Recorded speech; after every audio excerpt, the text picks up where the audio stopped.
आज की वीडियो में हम बात करेंगे गेम ऑफ फेम पर। जी हाँ, ऐसा क्यों होता है कि बहुत सारे मशहूर सेलिब्रिटीज़ या जो बहुत इंटेलेक्चुअल अफराद होते हैं कभी कभार कुछ ऐसे स्टेटमेंट्स दे देते हैं जिसकी वजह से आवाम में तहलका मच जाता है। आवाम बहुत ज़्यादा रिएक्शन देती है, रद्द अमल देती है उनकी बातों पर। तो क्या ये जो सेलिब्रिटीज़ हैं या सोशल मीडिया इन्फ्लुएंसर्स हैं, क्या इनके पास अक्ल नहीं है? इनको नहीं पता कि क्या बोलना है और क्या नहीं बोलना? तो फिर ये लोग ऐसा क्यों करते हैं? क्यों कंट्रोवर्शियल स्टेटमेंट्स देना, ऐसी वीडियोस बनाना जो वायरल हो जाएं, जिसकी वजह से आपको नेगेटिव पब्लिसिटी मिले? इस टॉपिक पर ना बात करने का ख्याल मुझे वैसे भी सोशल मीडिया पर जो चल रहा होता है, जो भी कंट्रोवर्सीज चल रही होती हैं, उनको देखकर तो मुझे ये ख्याल आया कि इस पर बात होनी चाहिए। लेकिन मैंने इस पर एक बहुत अमेजिंग आर्टिकल पढ़ा था टेलर स्विफ्ट के बारे में। टेलर स्विफ्ट आप जानते हैं एक सिंगर हैं और उनका भी रिसेंटली एक एल्बम आया है। तो उनके एल्बम पर ना बहुत से लोगों ने अपना ओपिनियन, अपना रिव्यू दिया था। तो किसी ने एक बहुत ही बेहतरीन आर्टिकल लिखा था कि आखिर क्यों टेलर स्विफ्ट वक्त गुजरने के साथ साथ जिन बातों की वजह से वो मशहूर थी, जिन बातों की वजह से उन्होंने ऑडियंस को ग्रैब किया था, आखिर क्यों वो अपने उसी नैरेटिव से, उसी जो उनका स्टाइल है, उनका राइटिंग स्टाइल, उनका म्यूज़िक का स्टाइल, वो उससे क्यों मुंह मोड़ रही हैं या फिर उसके खिलाफ जा रही हैं। तो आज मैं आपके साथ यही बात शेयर करने वाली हूँ कि आखिर इन लोगों को इस तरह से कंट्रोवर्सीज क्रिएट करने में क्या मिलता है ऐसे लोगों को, और क्या इन एक्टर एक्ट्रेसेस का, सेलिब्रिटीज़ का, सिंगर्स का, इन्फ्लुएंसर्स का कोई कसूर है इसमें, या फिर कसूरवार आवाम है, यानी कि आप हैं। एक बात मैं यहाँ आपको बताती चलूँ कि फेम और स्किल, इन दोनों में क्या फ़र्क होता है। फेम जो होता है ना, वो हवा की तरह है, आता है, हवा का झोंका है, तेज़ हवा का झोंका आता है, आप आसमान की बुलंदियों पर पहुंच जाते हैं और फिर उस हवा के झोंके को ठंडा होना होता है, रिलैक्स होना होता है। तो आपका जो फेम है वो एक पीक पर पहुंचने के बाद डिक्लाइन होना शुरू होता है, नीचे आना शुरू हो जाता है। और यही सबसे ज़्यादा प्रॉब्लमेटिक टाइम होता है उन लोगों के लिए जिनकी रोज़ी रोटी फेम पर चलती है, जिनकी रोज़ी रोटी चलती है आपकी अटेंशन पर। तो यही वजह है कि इस फेम गेम को चलाने के लिए अक्सर जो आपके फेवरेट पसंदीदा दानिश्वर इंटेलेक्चुअल्स जो होते हैं, वो अचानक से कुछ ऐसे स्टेटमेंट्स दे देते हैं कि आपने सोचा भी नहीं होता। आप जिन बातों की वजह से उन्हें फॉलो करते थे वो अपनी ही बातों से मुकर जाते हैं और जिस नैरेटिव पर वो चलते थे उसके बिल्कुल अपोजिट नैरेटिव को फॉलो करने लगते हैं। इसकी मैं आपको ना एक बेहतरीन मिसाल देकर समझाती हूँ। फ़र्ज़ करें मैं सोशल मीडिया पर आई और इन्फ्लुएंसर बन गई और मैंने ना फेमिनिज़म के हक़ में आवाज़ उठानी शुरू कर दी। मैंने नारे लगाने शुरू कर दिए, मर्दों के ख़िलाफ़ बात करनी शुरू कर दी, और जितनी भी फेमिनिस्ट लड़कियां थीं, जो औरतें थीं, वो सब मुझे अपना लीडर मानने लग गई कि भाई हमें तो हमारा प्राइम मिनिस्टर मिल गया, हमारा नेता हमको मिल गया है। सब मुझे फॉलो करने लग गई और मैं भाई मर्दों के ख़िलाफ़ ज़बरदस्त किस्म की वीडियोस बना रही हूँ, फुल ऑन फेमिनिज़म को सपोर्ट कर रही हूँ। अब जो भी मुझे फेम मिला, जो भी मैंने पैसा कमाया, बहुत से ब्रांड्स की मैं एम्बेसडर बन गई, वो सारा पैसा मैंने अपनी जो फेमिनिस्ट ऑडियंस है उनकी वजह से कमाया, क्योंकि मैंने उनके नज़रियात की हिमायत की। लेकिन अब जाहिर सी बात है, जो मेरा फेम है, जो मेरी ऑडियंस है, उसकी जो अटेंशन है वो वक्त के साथ क्या होती जाएगी, कम होती जाएगी, बोरियत आती जाएगी। लेकिन मुझे तो फेम वाले गेम में इन रहना है, मेरी तो रोज़ी रोटी फेम से चलती है। तो मैं क्या करूँगी, मैं अपना नैरेटिव चेंज कर दूँगी। फेमिनिस्ट जो मेरी ऑडियंस है उससे तो मैंने सही जेब भर ली अपनी, मैंने फेम भी कमा लिया, सब कुछ हो गया। अब मैं क्या करूँगी, अब मैं अपनी ऑडियंस चेंज कर लूँगी। बहुत मुमकिन है मैं ऐसी वीडियोस बनाने लगूँ जिसमें मैं मर्दों के हक़ में बात करना शुरू कर दूँ कि बेचारे मर्दों के साथ तो बहुत गलत हो रहा है, ये फेमिनिस्ट औरतें तो किसी काम की नहीं है, सारी बेकार औरतें हैं, ये बेचारे मर्द, बहुत जुल्म हो रहा है उनके साथ, हमें उनको समझना चाहिए, उनके लिए आवाज़ उठानी चाहिए। अब कौन सा चमत्कार होगा ये कि जो मेल ऑडियंस है वो मेरी तरफ आना शुरू हो जाएगी। चूँकि मैंने उनकी हिमायत में बात की तो वो खुश हो गए, उनके इमोशंस अच्छे वाले, पॉजिटिव वाले सरफेस पर आ गए, उन्होंने मुझे अपना प्राइम मिनिस्टर मान लिया, ये तो हमारी नेता है, ये तो हमारे हक़ में बोलती है। अब मैं उनकी ब्रांड एम्बेसडर बन गई, मैंने उनसे भी फेम कमाया, मैंने उनसे भी पैसा कमाया, सब कुछ मुझे मिल गया। अब जाहिर सी बात है वो फेम भी डिक्लाइन होगा। फेम तो हवा है, हवा का झोंका है, फेम कोई स्किल थोड़ी है, कोई हुनर थोड़ी जो वक्त के साथ इंप्रूव होगा। फ़र्ज़ करें मैं थेरेपी करती हूँ, ठीक है, और मेरे पास महज 3 साल का तजुर्बा है।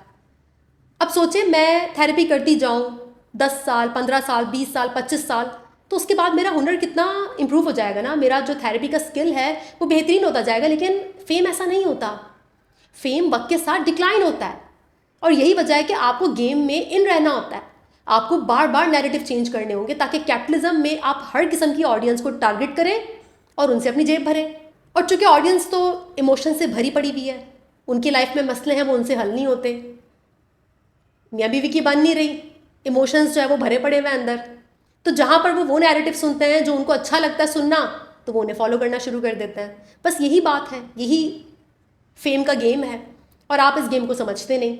आप अपने सारे इमोशंस जो है वो कमेंट्स में लगा देते हैं कि गलत है, ऐसा ना करो। अरे भाई आप जाओ ही नहीं ना वहाँ। अब आप में से बहुत से लोग बोलेंगे कि नहीं, इन सबको ऐसा नहीं करना चाहिए, इन्हें कंट्रोवर्शियल स्टेटमेंट्स नहीं देने चाहिए, सेलिब्रिटीज़ को ऐसा नहीं करना चाहिए, वैसा नहीं करना चाहिए, इन्फ्लुएंसर्स को भी अच्छा अच्छा काम करना चाहिए। आप मुझे एक बात बताएं, घोड़ा घास से दोस्ती करेगा तो खाएगा क्या? जाहिर सी बात है, आप घास हैं, वो घोड़ा है। वो आपसे दोस्ती कर ले, आपके भले के बारे में सोचे, तो आपकी अटेंशन कैसे मिलेगी? आप तो वैसे भी नेगेटिव अटेंशन के लिए तैयार बैठे हुए हैं। तो उन्हें तो फेम वाले गेम में इन रहना है, वो तो ऐसा करेंगे। बिल्कुल इसी तरह से ना एक सिंगर है मैडोना के नाम से, सब जानते होंगे, बहुत फेमस हैं। जब वो शुरू शुरू में आई थी ना, तो वो बहुत ज़्यादा फेमिनिस्ट थी और उन्होंने फेमिनिस्ट म्यूज़िक बनाकर जो उस टाइम की जितनी भी फेमिनिस्ट ख़वातीन थी उनको अपनी जानिब अट्रैक्ट किया, उन्हें इकट्ठा किया। और उनका स्टाइल भी उस टाइम पर फेमिनिस्ट वाला था, जो भी उनका अटायर होता था वो फेमिनिज्म को रिफ्लेक्ट करता था। लेकिन वही मैडोना जब उन्होंने पैसा कमा लिया, फेम हो गया, सब कुछ हो गया, फेमिनिस्ट ऑडियंस से अब कुछ मिलना नहीं था, तो उन्होंने एकदम से रातों रात जो है ना वो अपना ड्रेसिंग सेंस बदला और उन्होंने कुछ इस तरह से कपड़े पहनने शुरू किए, कुछ ऐसा फ़ोटोशूट करवाया जिसकी वजह से उन्होंने जो मेल ऑडियंस होती है ना उनकी तवज्जो हासिल करनी शुरू की। सेम यही आपको बिली आइलिश का भी नज़र आएगा पैटर्न, कि शुरू में डिप्रेस्ड टीनेजर्स को अपनी तरफ अट्रैक्ट करना, बैगी क्लोथ्स पहनना, जब उनसे सारा पैसा सब कमा लिया तो फिर एकदम से ऐसे कपड़े पहनना शुरू कर दिए, ऐसे सॉन्ग्स बनाना शुरू कर दिए जो मेल ऑडियंस को अट्रैक्ट करें। सेम यही टेलर स्विफ्ट का भी गेम है। तो आपको समझना होगा इस चीज़ को कि आप घास हैं और ये घोड़ा है।